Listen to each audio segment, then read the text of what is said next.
Right now, 11 billion miles from Earth, a machine built in 1977 is still talking to us. Its whisper takes nearly a full day to arrive. This is the story of Voyager, the farthest thing humanity has ever touched. In the summer of 1977, NASA engineers faced a once-in-a-lifetime opportunity. The outer planets were drifting into an alignment that happens only once every 176 years. A single spacecraft could ride the gravity of each planet like a slingshot, stealing speed at every world to reach the next one.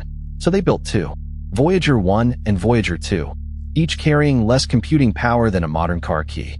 2 years later, Jupiter filled their cameras. Voyager stared into a storm 3 times wider than Earth that has been raging for centuries. And on the moon Io, it caught something nobody expected: active volcanoes, the first ever seen beyond Earth. Then came Saturn, where the famous rings dissolved into thousands of delicate ringlets, braided and twisted by tiny moons. For Voyager 1, this was the last stop. It bent its path upward, out of the plane of the planets, toward the edge of everything.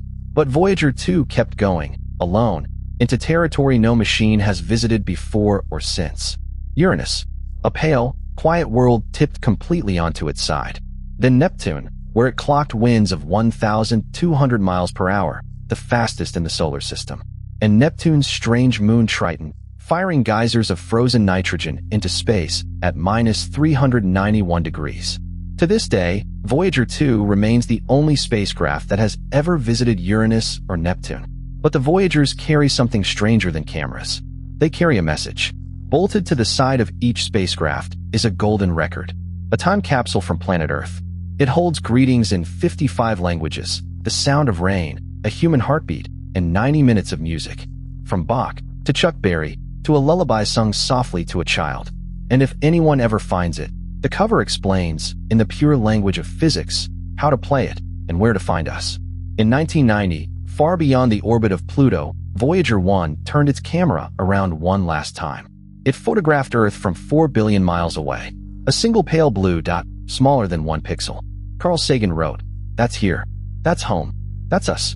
Every human who ever lived, on a mote of dust suspended in a sunbeam." In 2012, Voyager 1 crossed an invisible border called the heliopause, the place where the wind from our sun finally dies away. It became the first human-made object in history to enter interstellar space, the ocean between the stars. Both Voyagers run on slowly decaying plutonium. Every year, for fewer watts. One by one, their instruments are being switched off. Sometime in the next few years, after nearly half a century of service, they will fall silent forever. And then the Rayal journey begins. In 40,000 years, Voyager 1 will drift past another star. Long after our cities have turned to dust, it will still be out there, falling through the dark. 2 small machines, carrying the sound of rain on a world they left behind. If this story moved you, subscribe. There is a lot more universe to explore.